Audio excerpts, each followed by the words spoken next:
Lego Debbie pieces for my collection, and then we're gonna test how scary I hope you they are. like it.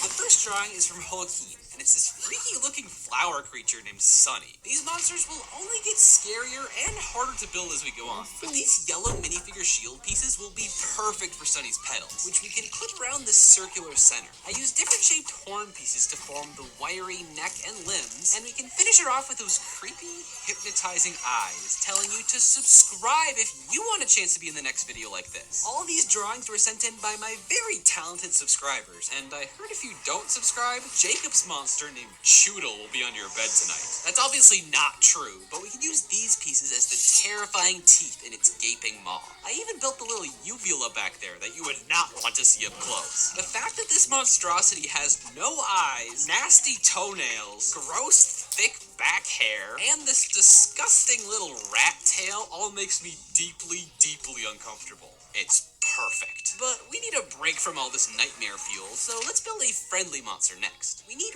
one big eye surrounded by 4 smaller ones, but this first design I tried didn't really do Andy's drawing justice.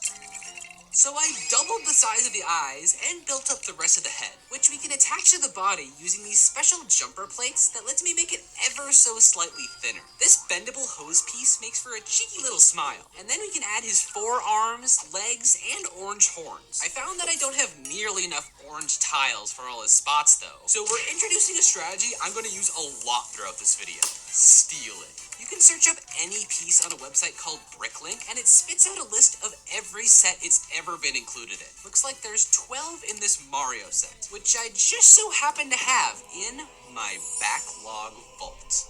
Yeah, so I have a bit of a problem buying deeply discounted Lego for future videos and then never having time to build any of them. But I'm finally cracking some of them open to take what I need and then immediately put them back into the vault. Seriously, I destroyed the resale value of dozens of sets by borrowing the most random pieces from them. But with our biggest monster yet now finished, let's speed run through a bunch of smaller ones before I explain where I'm sending them. I pilfered parts from the piranha plant pipe to build Poe, which we can attach to the Z-blob body. By putting tiles on this circular plate, we can round off the legs and arms of Mikkel's angry gingerbread monster.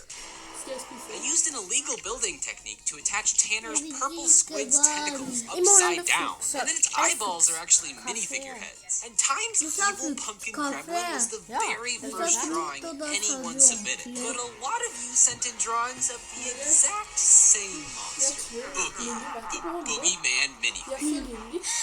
This little girl named Trixie had a nightmare about Oogie last night, which felt so real, she didn't even notice her bed floating away to the middle of the ocean in my Lego city called 27ville. Turns out there was a flood one city over, and she lost everything besides the PJs on her back, her surprisingly buoyant bed, and this mysterious book she found bobbing next to her. She solidly sketched a picture of the monster who had gotten her into this mess to hopefully get some closure. But what she didn't know is that this was a magical book that brings anything drawn in it to life. Oogie Incarnate snatched the book from her and began scribbling abomination after abomination in it to torment poor Trixie. Like this next one by Bees of the West, a terrifying bunny rabbit named Psychonin that I'm gonna make heavy use of these mixel joints to build. The great thing about these things is you can pose any number of them at any angle, which we can apply to the legs, arms, long creepy tail with a razor sharp tip, and the scary bunny ears with snake mouths at the ends. How do you guys think of this stuff? We'll add the green stripe down the middle that has spikes on the back, by the way, stitches keeping his limbs from falling out, and this clip to attach his head at an angle to make it even more unsettling. Yeah, this might actually be the second scariest monster in the whole video. You're on 451, you go up front. Unbelievable. Spisadet. Du har Excel now to Sultan. Don't worry guys, this is a Norwegian TV commercial.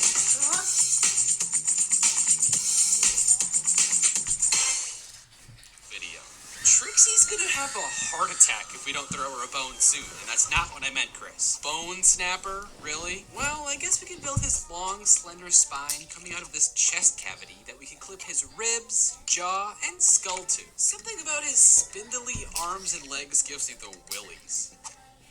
I don't know what it is, though. But no, Trixie needs a way to keep all these monsters out of her personal space. So I used the many shades of pink pieces I have to start building her a bedroom. But This it's looks like if pink. Lego ever made Barbie sets. We'll have to decorate it later, though, because Errol drew a monster named Ligor. He's an ordinary guy on one half, but the other side got infected by that purple stuff in Despicable Me. Plus, he's super buff. I had to build both halves at the same time, so I could create this pattern in the middle, where the colors are sort of bleeding together. And we can't forget his chiseled abs from the drawing. The yellow side of his head is all round and smooth, using the satisfying sideways building technique, while the purple side is jagged and furry. This black hot dog piece is overpowered when it comes to making smiles. I used it so many times in this video. And this smile is a face only a mother could love. But the arms are my favorite part. Both the feathery red one that looks like it needs a hand, and this bulging, mutated mass of muscle.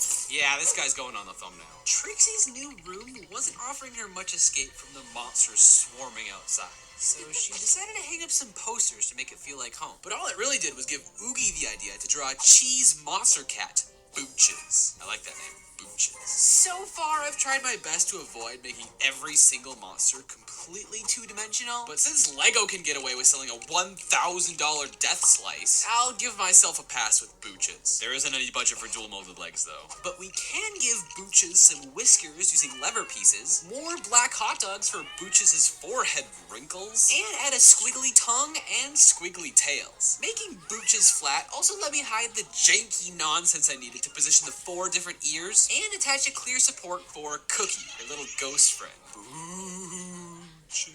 I really like saying Booches.